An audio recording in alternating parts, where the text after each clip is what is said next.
I'm rolling. So you've been here 9 months. Just looking back. 9 months later, looking back, well, I feel like the number one thing that we have done,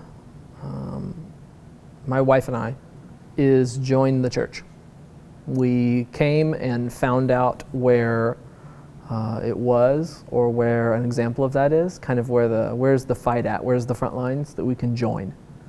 And Selma was an example of that. We moved here to the city. We didn't think we were going to be able to do Selma in the first place. We actually came here to be near the people that we met in a visit to Woodland Hills and the Sojos community. So we were actually joining that. When we arrived, we weren't even sure that Selma was a possibility yet. Selma ended up being a really big blessing in terms of facilitating us really joining the church. We want to join a family. We want to take our place in the body as whatever part it is that we are. And so Selma's been brilliant for that, for joining the body with purpose, information, catechesis, knowing what does it mean, knowing what it means to join the body. And furthermore, not only are we joining the body, but we also have to figure out what part of the body are we.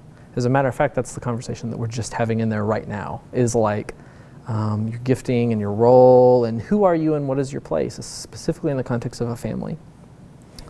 On a more personal note, I believe that I have familied with people here. The ones that originally invited us, but furthermore, the people that we've grown close to over the course of the school. Family is a word that, like love, or God, is just thrown out all the time, and a lot of lip service is paid to it. But I guess I'm doing this for real, I really want to do this, and so family is kind of the end result. And that's something that you can't just do flippantly. It's like marriage, or it's like having children. Familying with other people that are in the body in a real way, it's not something that should be taken lightly. But also, for the very first time, I feel like I've really been able to witness and be a part of what that actually means. And it's great, it's wonderful. It has been one of the most difficult things because your life is no longer your own, you get basically over the course of Selma, Jesus has bought me for a price, and now I am placed in the body, and I have to perform my unique role, and I get to use like my unique gifts, and I get to actually be myself and function. That's one of the wonderful parts about being in a body, is if you figure out what body part you are, then you get to function, and that gives you life-giving blood in the body. Things only receive life and give life when they function. A heart gives and receives blood when it pumps, but it only pumps in the body. So I feel like that's been, on a more personal level, probably one of the most important things that has taken place. Is I came here with purpose. I came here to make it count. The content is wonderful. I have more questions than ever. I think I've had a record-setting number of instances of a record-setting number of tabs open on my laptop of things to look at later. You wouldn't believe how many questions get generated or subjects happen in this class where I have to text my wife and say, remind me about this and remind me about that, and then it'll be several texts long, and then later I get home and I have to put all those on my laptop, and it takes me weeks to get through 3 instances of the internet being open with 25 tabs apiece, and it just absolutely, Selma just absolutely ruins your computer. So that's one of the other things that I learned. And you can never get through it all. You're never done. It's never finished. It's never over, in a good way.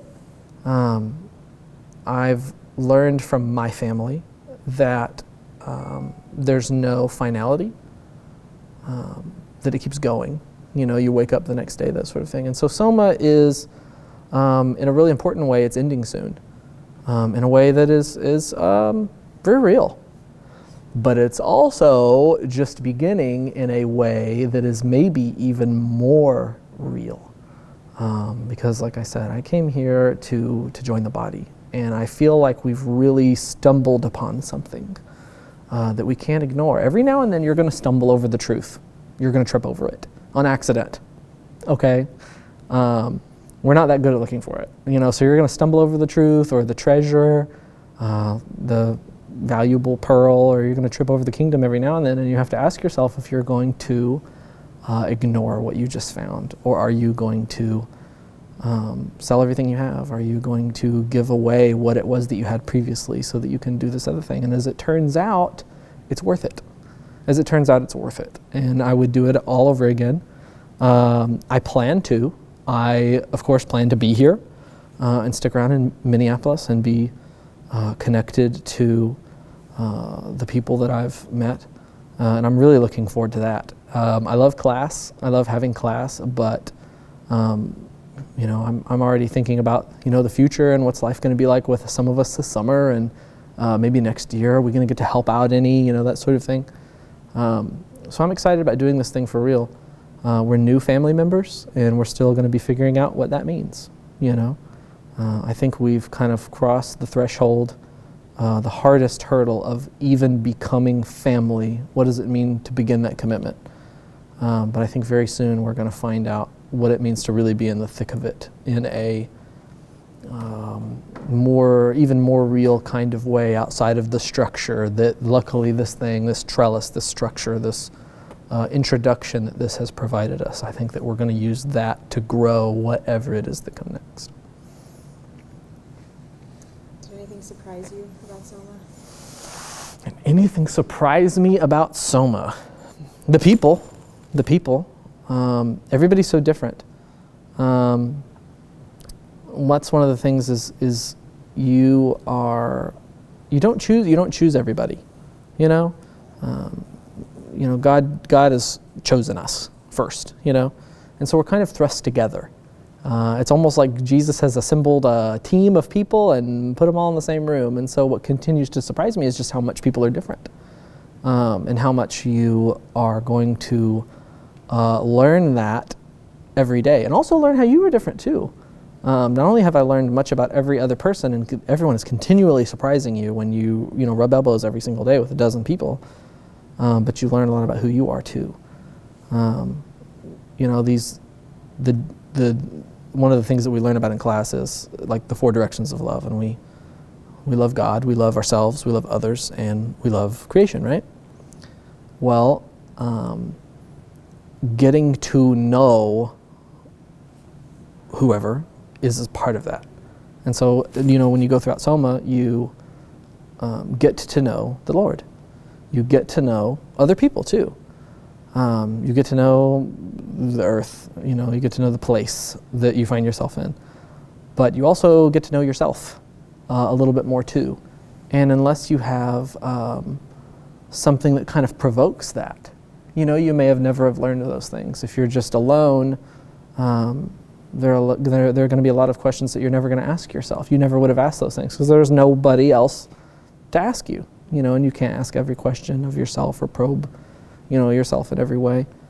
So I feel like learning about other people and just how we're all so very different, but how you're even different from what you thought you were, is also very surprising. So I'm getting to know new people too. I'm getting to know new people, and some of those people are me. So that's exciting too. So you alluded to the fact that you're going to be around Mm-hmm. the area. What are you and your wife doing next? So immediately we are going to be in the Phillips neighborhood, and at least one other student is going to be with us, and there are going to be some other students, I believe, in the Phillips neighborhood as well. So we will have a few of us living nearby, sharing space, resources, and that sort of thing, kind of planning on, what is it that we're going to do next. More long term, we're not exactly sure. It kind of depends on Soma at large. Maybe what happens next year, how many students are we going to have, what is their housing going to look like, do they need a place to stay, that sort of thing. But one way or the other, we have a small group of people that is going to be committed to one another, and we're going to figure out what those 4 directions look like. And we have to discern that together, so I'm going to take my part and they're going to take their parts. We're going to put them together and say, well, in this family, what are those 4 directions going to look like? And I feel like that's the whole thing right there. That is the thing right there, is we're going to together say, what does it look like to love God and love others? What do you think, family? Let's talk about it.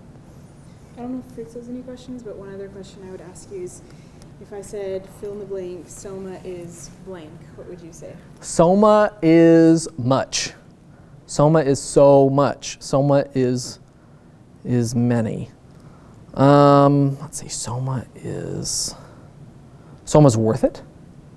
I like to use worth it language for things, and so I think that whether something's worth it or not, it's kind of maybe an evaluative thing. I don't know if that's good, but Soma's worth it.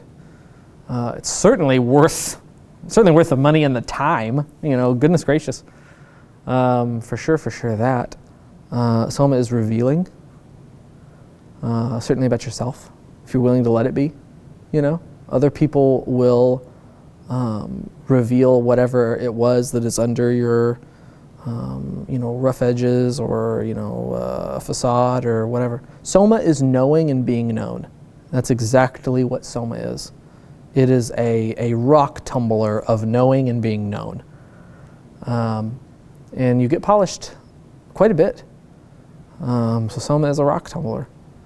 Soma is a classroom. Soma is a practice family. That's really what it is. So if you're looking for family, if you're looking for the family of God in a real way, then Soma is a really good place to experiment with that and experience that. There's a lot of discipleship schools. But Soma is very, very special, I'm sure. I've seen some others, but Soma is certainly the only one that has the people that I've been with. And so that's probably one of the most valuable things about it, is Soma is this or that, but also this Soma is also my Soma. Awesome. Fritz, you got anything? What happened with the hair? Why so much hair? Oh no. Look at me when you answer that question. Hair, oh my gosh. Okay, so 2 things. One, I'm from Oklahoma, and I was raised in Oklahoma. And I was raised in Oklahoma during record-breaking hot temperatures. So we had the record for like the most number of 100-degree days and then the most number of 100-degree days in a row. I was raised in a drought that was like 15 years long. So I'm from rural Oklahoma. I'm from southwest Oklahoma. It's more like New Mexico than it is like, Arkansas. So it's hot. It does not get this cold. Well, I decided at the beginning of Soma that I would grow my hair and try to grow a beard for the winter. And as it turns out, I can grow a beard. I would have never had one of these things earlier, and I can't stop messing with it. It's like my first real beard.